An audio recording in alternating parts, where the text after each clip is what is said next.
Blanca, un gusto de saludarte. Qué bueno estar en este programa tan jovial, tan informal, como debe ser las cosas. Así como un diálogo entre personas que se encuentran, o entre amigos, entre enemigos, entre lo que sea, periodistas y políticos. Exacto, periodistas y políticos que a veces también se encuentran. Miren la cara de Álvaro ahí. Uno de los principales críticos que tiene el correísmo, encontrado con uno de los duros correístas el día de hoy. Bueno, le damos la bienvenida a toda nuestra audiencia. Bienvenido, Ricardo. Vamos a estar conversando con Álvaro Espinosa y yo quiero empezar con esta perla que vimos, ¿no? Nosotros, las perlas de la defensa son estos hitos de que ustedes, los políticos, eventualmente hacen en sus ponencias públicas, por los que se vuelven tendencia, y lo hemos agarrado para la perla de este martes, Ricardo, también a propósito de esto. Primero, a ver, nosotros entendemos un poco, y ahí vamos a entrar, ¿no?, en la controversia que representó para ciertos sectores la defensa. Declarar un regreso de Rafael Correa de esta manera. Pero antes de irme con Rafael Correa, yo quiero Jorge Glass, la libertad de Jorge Glass. No es muy controversial en una campaña, en medio de una campaña, decir estas son nuestras prioridades. Me explico, porque hay un país que está con otras prioridades. Sí me explico, ¿no? Esas son las críticas que se vinieron. Claro, Blanca, pero es que yo no he dicho que esas son nuestras prioridades. Okay. Esas son elementos que tienen que ver con un gobierno que no le va a poner el pie en el pescuezo a los jueces para decirles lo que tienen que juzgar, lo que tienen que hacer, lo que tienen que decidir, lo que tienen que sentenciar. Eso es importante dejarlo claro. Nosotros lo que hemos dicho, lo he dicho un montón de veces, el gobierno de Luisa González no va a ponerle el pie, el pescuezo en la nuca a los jueces, como lo han hecho en estos 7 últimos años, para perseguirnos a nosotros, para inventar cosas y para perseguirnos a toda costa, sin razón. Eso es importante decir. Esto es lo que he dicho, es lo que he querido decir con claridad. Por otro lado, el tema del regreso, claro, regresamos, porque hay que regresar. Hay que regresar a poner en orden este país. Hay que regresar para que ya no sigamos viviendo lo que estamos viviendo. Yo he regresado después de casi 6 años y me he encontrado otro mundo. Este no es el Ecuador de progreso, de equidad, de empleo, de dinamización económica, de salud que nosotros vivimos. Entonces hay que recuperar al país, están patas arriba, hay que ponerlo en su lugar. Y por eso decía, yo he regresado. Regresarán los compañeros, porque por justicia tienen que regresar, porque somos inocentes. Ya, ahora eso, claro, obviamente es lo que ustedes han sostenido durante todo este tiempo, antes de darle paso a Álvaro en esta conversación. Puntualmente, sin afán de hacer ninguna polémica, Ricardo, es simplemente poner sobre la mesa lo que los periodistas tenemos que poner sobre la mesa, que es el encuentro de estas voces, ¿no? Decían algunos ayer en X, cuando se viraliza esto, porque el Universo saca un titularzote, ¿no? Cuidado, Ricardo Patiño va a hacer que vuelva Correa. Nada nuevo, ¿no? Se mueren de miedo. Pero aparte de eso, hay 2 sentenciados pues en esto. Entonces hay una justicia que ya puede no gustarles, puede ser lawfare, puede ser lo que ustedes quieran, pero hay 2 sentencias para estos 2 personajes que fueron mencionados en esta ponencia pública.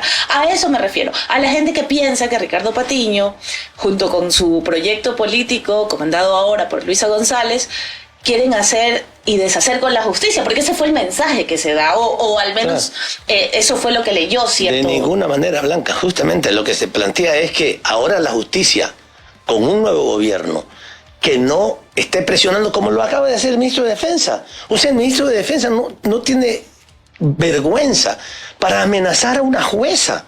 O sea, es el ministro de Defensa, además con un montón de militares a su lado. Yo como ministro, con las armas a mi lado, te amenazo, jueza. Eso lo hicieron y lo han hecho en todos los casos. Sí. Nada más que ahora lo hizo de manera abierta sinvergüenza. Pero lo han hecho permanentemente. En mi caso, por hablar, por decir un discurso y decir a la gente, vamos a luchar con nuestro pueblo en las calles. Cuando una jueza en primera instancia negó la prisión contra mí, ¿qué hizo la fiscal 1020? Dijo, ya vamos a revisar tus cuentas, insinuando que yo le he pagado para que no me disponga la prisión. Ya vamos a revisar tus comportamientos. Por supuesto que no hicieron nada, pero es la amenaza, es asustar a los jueces. Esto es lo que no va a pasar en el gobierno de Luisa González. Simplemente no los vamos a asustar y esperamos que los jueces entonces comiencen a dictar sentencias justas. Vamos, van a ser unos minutos intensos y un Ricardo Patiño que sabe defenderse en las entrevistas, así que así aquí estamos en la defensa. De altura. Bien, Álvaro Espinosa, te doy el paso para que entrevistes a nuestro invitado de hoy. Ricardo, un cordial saludo antes que nada. Bueno, hola, yo tengo una duda. Yo tengo una duda respecto de estas polémicas declaraciones, porque sí generaron algún tipo de controversia en redes sociales, y es que al decir usted que van a garantizar pues la liberación de Glass en este caso y el retorno eventual del expresidente Correa, que eso no he dicho. Yo no he dicho sí, vamos a garantizar la liberación. Pero de alguna forma forma parte de la agenda. Ya, ¿y cómo se van a generar esas otras condiciones? Si es que ustedes no van a interferir en la justicia, como ya ha anticipado, no les van a pisar el pescuezo a los jueces, pero ¿de qué forma van a tener mejores condiciones para que haya una justicia pues que sea más favorable en todo caso? Álvaro, si tú no persigues a los jueces, estamos hablando de otras cosas. O sea, si nosotros no perseguimos a los jueces, no vamos a perseguir a los jueces, vamos a permitir que la justicia se cumpla, que los procesos se cumplan, que el derecho a la defensa se cumpla. Esto es lo fundamental. Y esto es lo que he dicho, es lo que he querido decir, si se quiere decir, si lo queremos puedo poner más claro. Es el hecho de que en todos los procesos contra nosotros, los jueces han estado, recuerden por favor, no olvidemos, no perdamos la memoria, los jueces han estado bajo escrutinio, a los jueces los estaban evaluando todo el día, permanentemente. El señor Trujillo, de pésima recordación, decía, vamos a perseguir a todos los correístas. Un ministro del gobierno de Moreno dijo, a todo el que ha sido funcionario de Correa, impidámosle la salida del país. O sea, ese es una actuación absolutamente ilegal, absolutamente,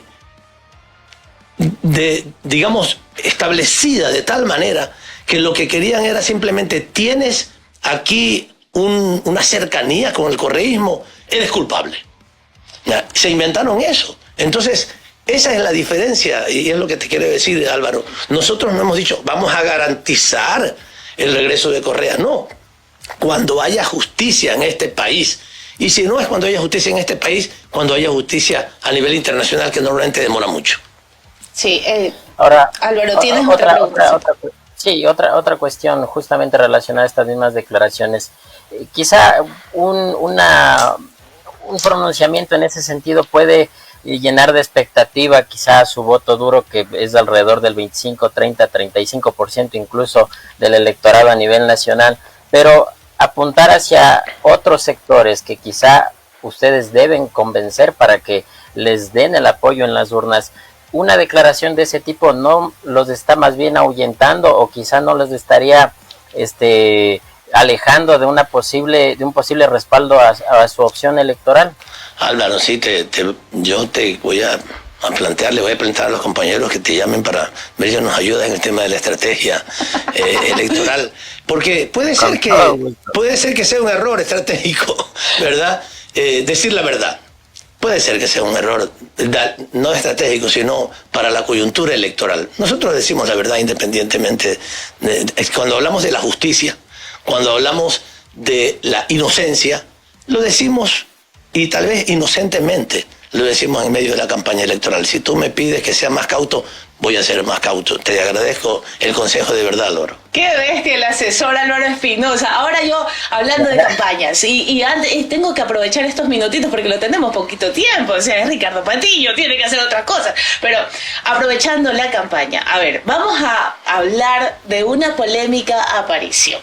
Y yo fui una de las primeras voces, porque yo soy una periodista frontal, y no porque lo tenga al lado voy a ocultar que me molestó en sobremanera verlo hecho el periodista con los chicos del sur de Guayaquil. ¿Y por qué? Y voy a argumentarle para que usted me diga, mira, Blanca, te lo compro, cometí un error. No sé.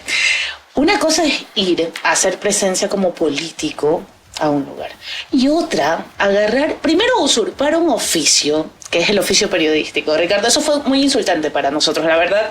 Tengo que decírselo porque es muy turro que un político en campaña aúpe el dolor. Yo sé que detrás de ustedes la buena intención incluso, porque yo conozco a gente que lo conoce y sé que no es una mala persona. Ya, yo por eso le digo que entendiendo que su afán era que este tema tenga flote.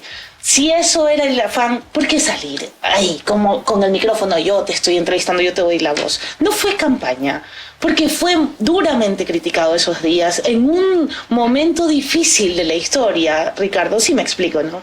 ¿Qué me dice? A ver, se cumplió lo que esa familia me pidió.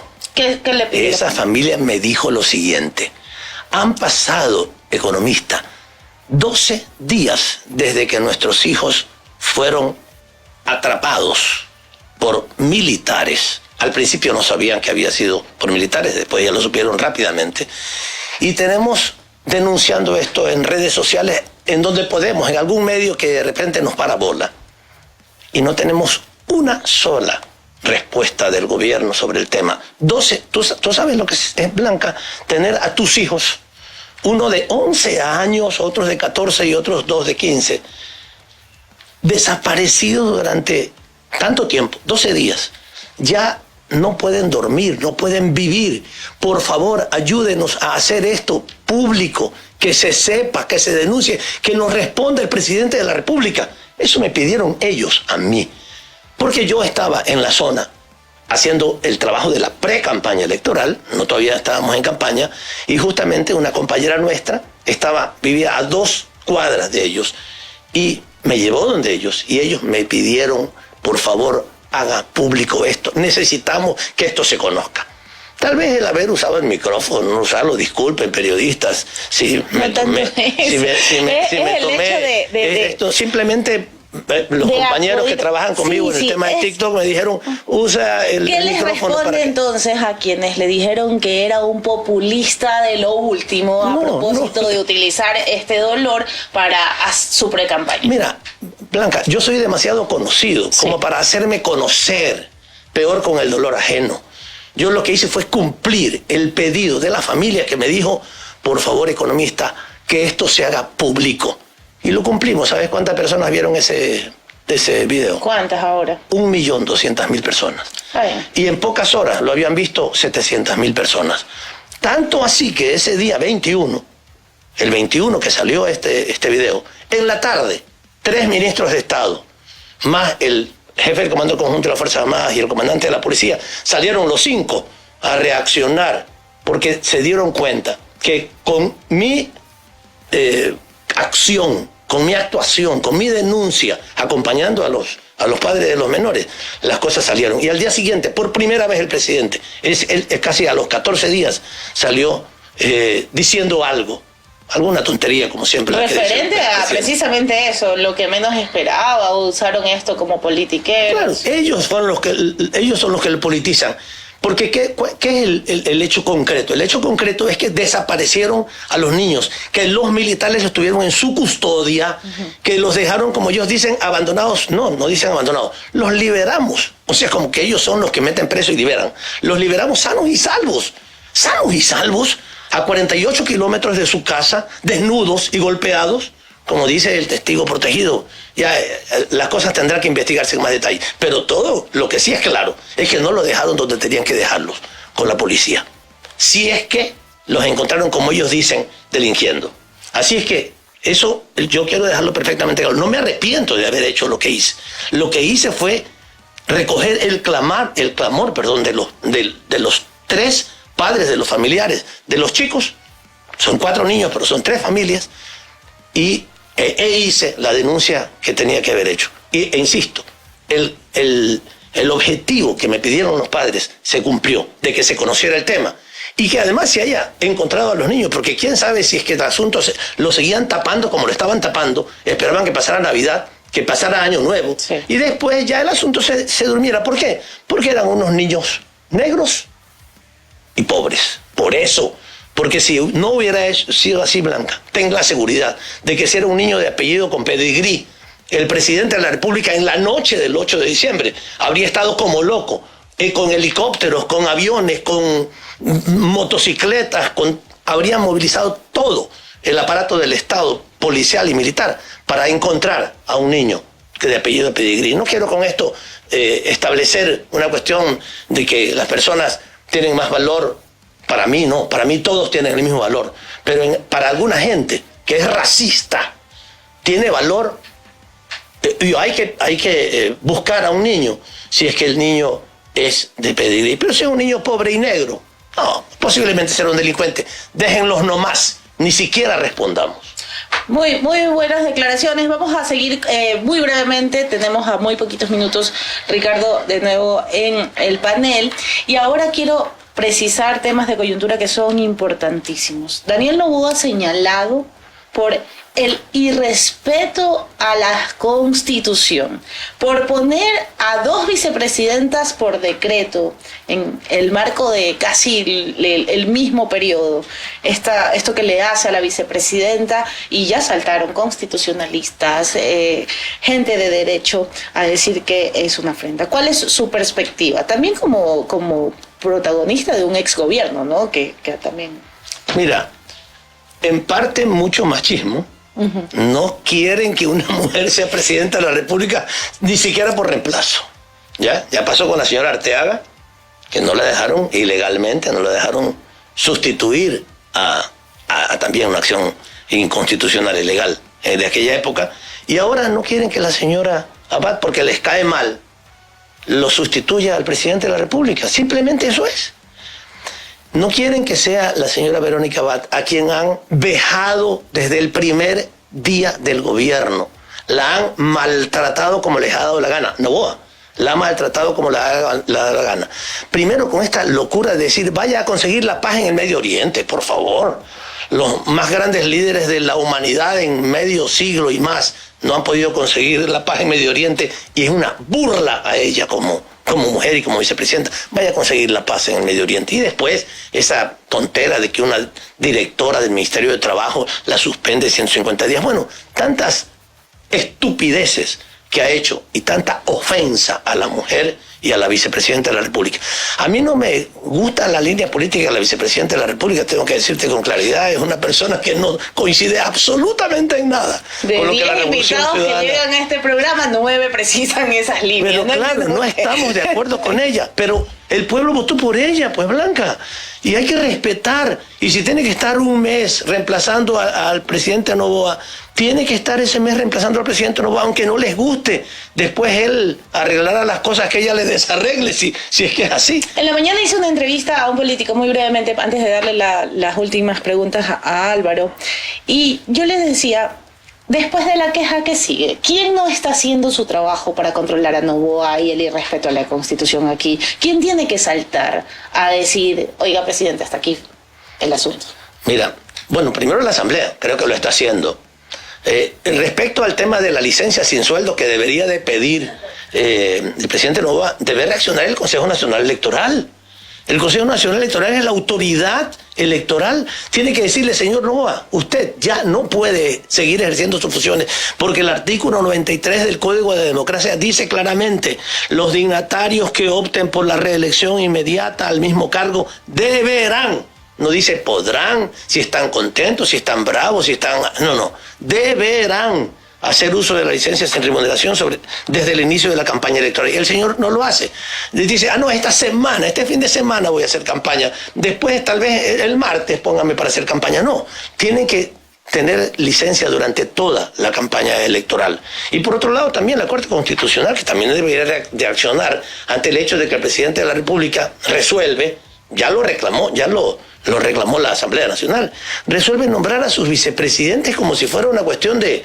En la Constitución ecuatoriana, la vicepresidencia, ante una situación de ausencia, lo decide la Asamblea Nacional o el presidente de la República. Este señor está atropellando toda la legislación en este país, y es una vergüenza para el Ecuador y para el mundo. Últimos minutos, Álvaro Espinosa.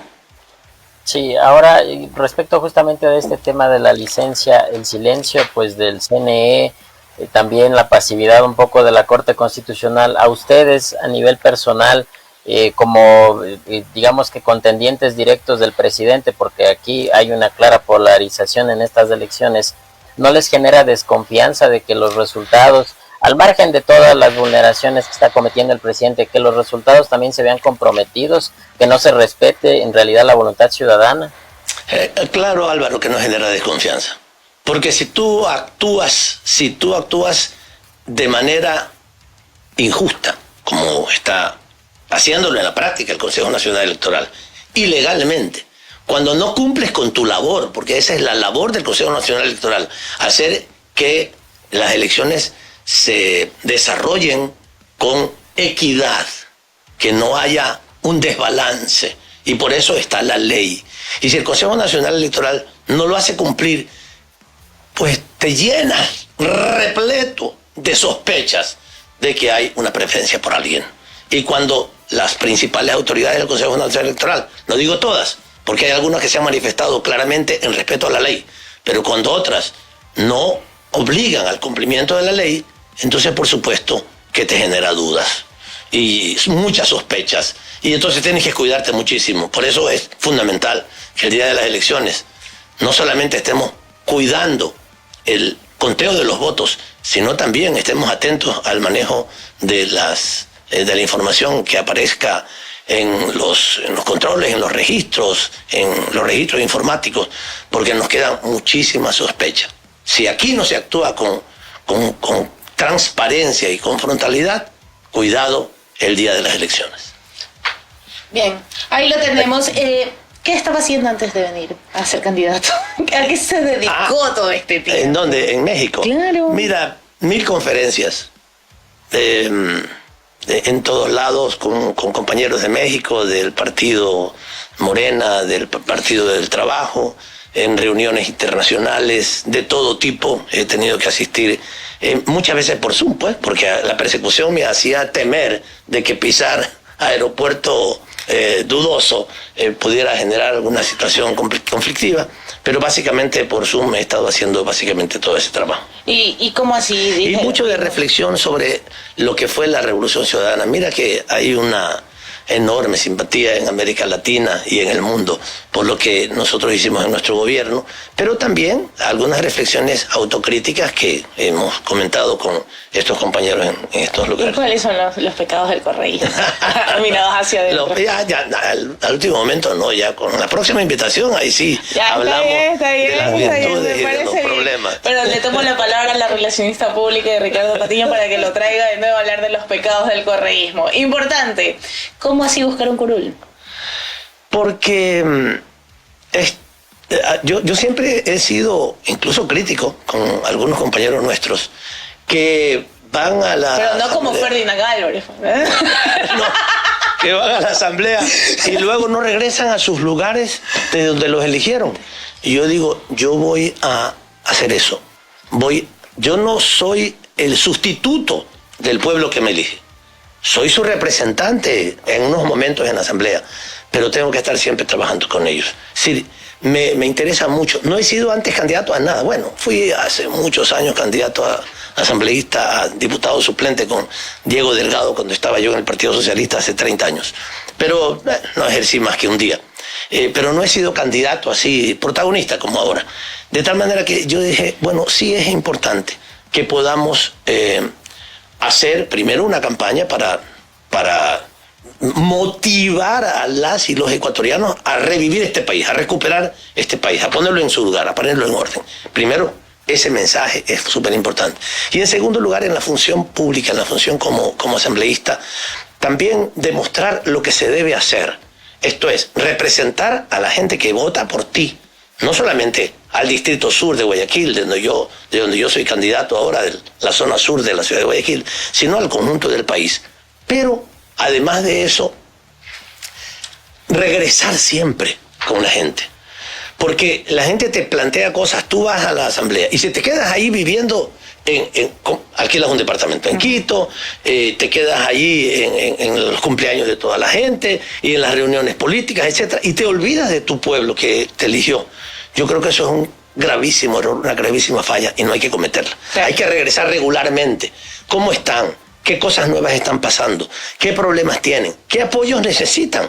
Aunque el asambleísta no es una persona que hace gestión, pero sí, en su función de generar leyes y también de hacer fiscalización, tú puedes reclamar si las autoridades no están en la zona sur de Guayaquil, si en el hospital del Guasmo no se están atendiendo bien a las personas, no hay medicinas, hay problemas con los equipos. Tú sí puedes llamar al ministro de Salud a reclamar por eso. Entonces, la fiscalización tiene que estar ligada a los problemas de la gente, no a lo que yo creo que la gente tiene, sino volver con la gente.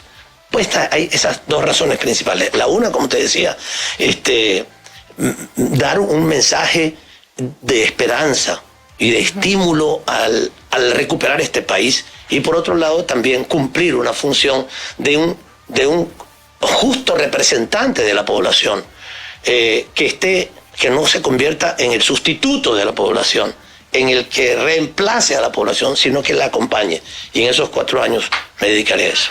¿Cómo anda con el Majid? ¿Se llevan bien? ¿Cuándo fue la última vez que lo vio? Siempre, todos los días. Todos los días nos encontramos, ya sea telefónicamente, en el chat del equipo de conducción del movimiento. Hace poco estuvimos en México, nos tomamos unas fotos. ¿Hace qué? 2 semanas. 3 semanas. Pues ahí está la emblemática. Somos amigos entrañables. Alondra. Listo, ahí ustedes tienen a Ricardo Patiño, amigos. Estamos en la mitad del programa, no pueden despegarse. Les dejo una nota de Álvaro Espinosa sobre la vicepresidenta. De eso venimos a hablar en el siguiente bloque.